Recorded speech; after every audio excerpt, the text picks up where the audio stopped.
well-known master artisan of embroidery Li Van-kin from Hue has finished a work of art dedicated to late President Ho Chi Minh on the occasion of the leader's 124th birthday.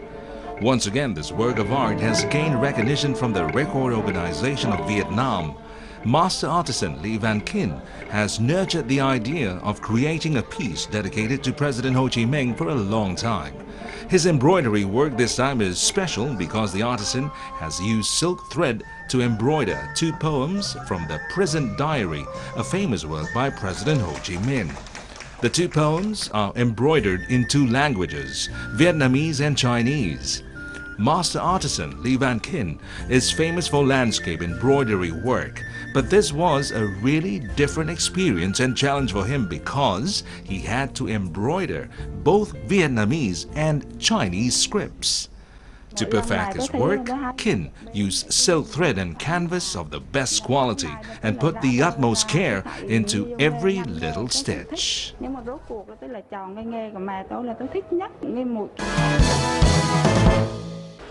A beekeeper sat with the top half of his body covered in bees for nearly an hour and set a new Guinness World Record in Yichun City, East China's Jiangxi province.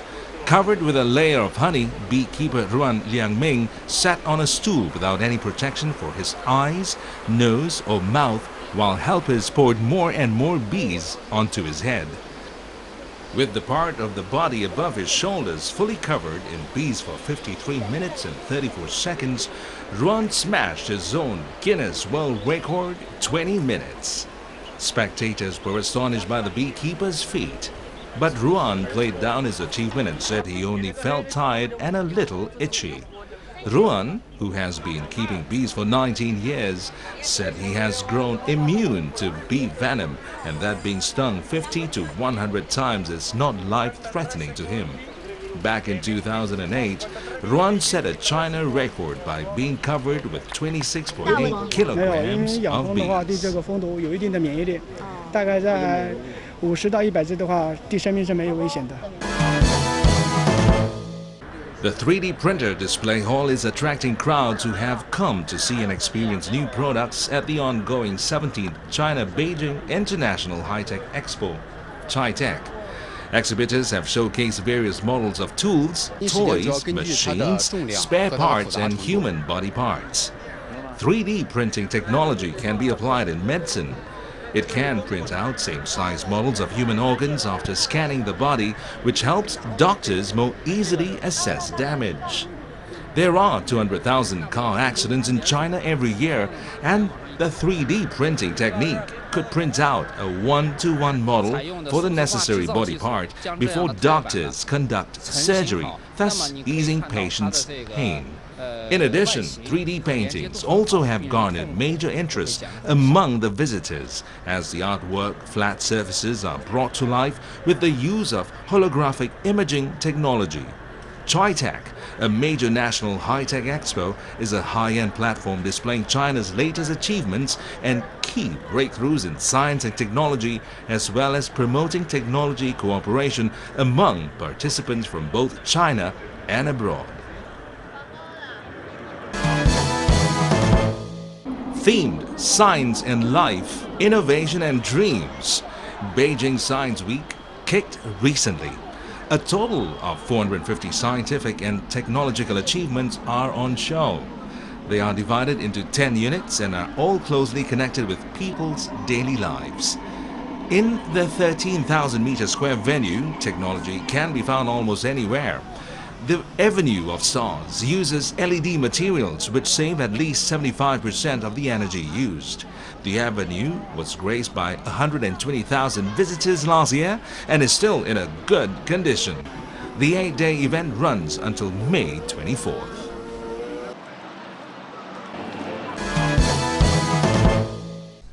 A traditional ethnic wedding ceremony was held recently in a county in northwest China's Zhejiang Uyghur Autonomous Region when 99 newly wedded couples received blessing from the crowd.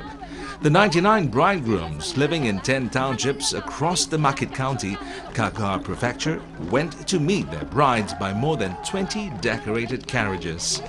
Dressing up in grand wedding attires with Uyghur ethnic ornaments, the couples paraded on carriages accompanied by a wedding band which played sona horn and drum and danced to enliven the atmosphere. Although carriages are no longer the major means of local transportation, the newlyweds said they still chose the simple yet traditional wedding vehicles to celebrate one of the most important days in their life, just as their parents did, to revive the romantic memory of the old generation.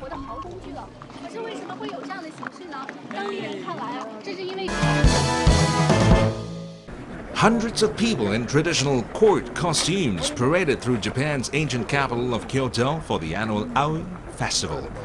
The event is said to date back 1,400 years during the Heian period, when Emperor Kinmei prayed for a bountiful harvest after flooding had ruined the grain crops. The 1-kilometer procession started at the old imperial palace, and about 500 people proceeded to Kamigamo Shrine by way of Shimogamo Shrine. It was drizzling rain, but many onlookers gathered along the streets to see the parade, especially the festival's main character dressed as a court lady in an elaborate princess kimono.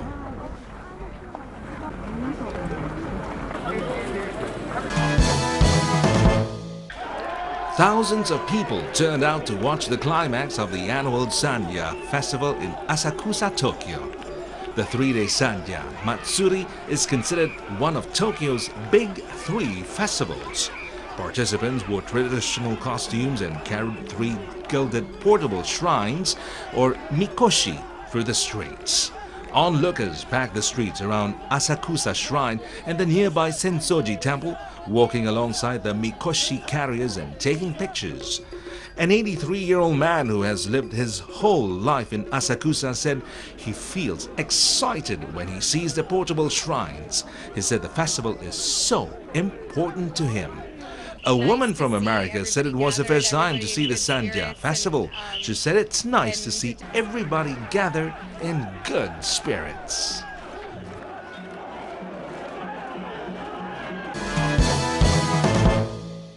Iran has opened an international center for teaching Persian language to foreign students. The center, that is based in the shrine city of Mashhad in northeast of Iran, was inaugurated on a day dedicated to mark the memory of the acclaimed Iranian poet Abu Qasim Ferdowsi.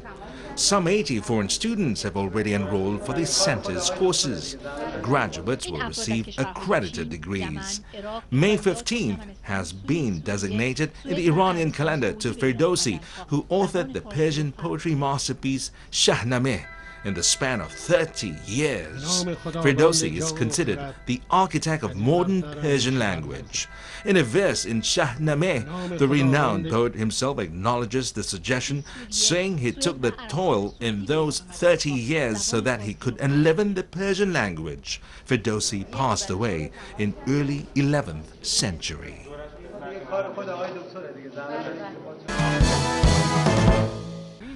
The 9th National Festival of Local Types of Potage opened in the northwestern province of Zanjan. Special kinds of stew and potage belonging to the Iranian cuisine are called ash and cooked with particular ingredients in different parts of the country. According to local tourism official Yahya Nemati, 25 provinces are participating in the event. 20 world countries, too, are displaying their cooking customs during the occasion as well. The Iranian provinces taking part in the festival are also offering their local costumes and traditions to the visitors. Some 35 types of ash are being cooked during the festival for an estimated number of 15,000 visitors every day.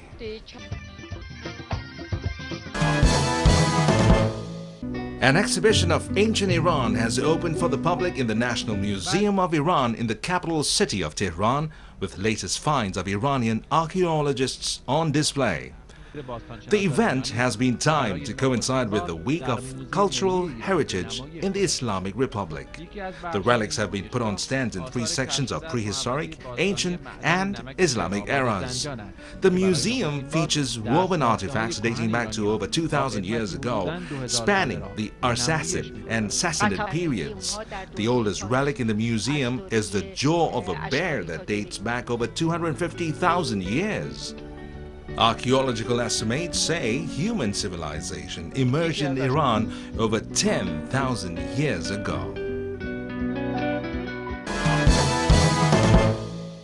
For a long time, it had been generally accepted that hotels in Hong Kong are expensive, and one could not expect to find quality at a more affordable price.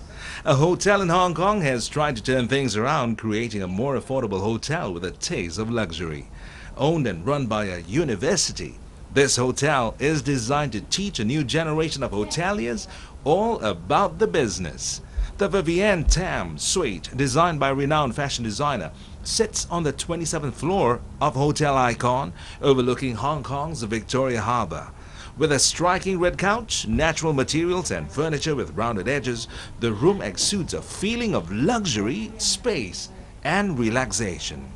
At $2,560, the suite could be yours for the night. Vivienne Tam is not the only designer involved in the hotel's design. Other celebrated local architects and artists, including Rocco Yim, William Lim and Barney Cheng, also collaborated on the project, from designing the interiors to designing the staff uniforms. Founded and owned by the Hong Kong Polytechnic University, the Hotel Icon complex is part of a teaching and research laboratory under the University School of Hotel and Tourism Management. 30% of its staff are students in training. General Manager Rajat Halter says some people may be skeptical of the standard of services provided in the hotel, but insists that a strong emphasis on quality and design helps counteract the negative impact. The hotel's designs are not only unique but deeply rooted in Chinese culture. The hotel's interior is designed by Lim in a circular yin and yang theme. The lobby is also home to Asia's largest indoor vertical garden, designed by French botanist and artist Patrick Blanc. The canopy measures 18 meters in height and consists of various native plants to Hong Kong. Hotel Icon recently became the first hotel brand in Asia to win the UNWTO Ulysses Award for Innovation in Enterprises, a prize launched in 2003 to recognize the world's most sustainable and profitable tourism initiatives. We felt that there was an opportunity to take an upscale hotel at an affordable price with very high levels of service, run by experts and supplemented with students. Yvonne Wong is a student at Paul Yu's School of Hotel and Tourism Management, but has suspended her studies for a year to work with the Food and Beverage Department of Hotel Icon. Working with other departments, Wong has the first-hand opportunity to learn how a real hotel operates. The hotel is also collaborating with Paul Yu on a research project, working with businesses to bring new, futuristic technology into the hotel guest rooms. Smartphones double as door keys, an e-tray that changes automatically when beverages are removed from the minibar, and tablets that connect to the television right at your fingertips. According to Dr. Basak Denidzi Goulet, Associate Professor of School of Hotel Tourism Management, not all the technologies used are new but provide vital statistics for the university's research purposes. We are trying to find out how customers spend their time in the guest room. Hotel Icon was ranked in the top 25 hotels in China in 2012 and 2013 by TripAdvisor.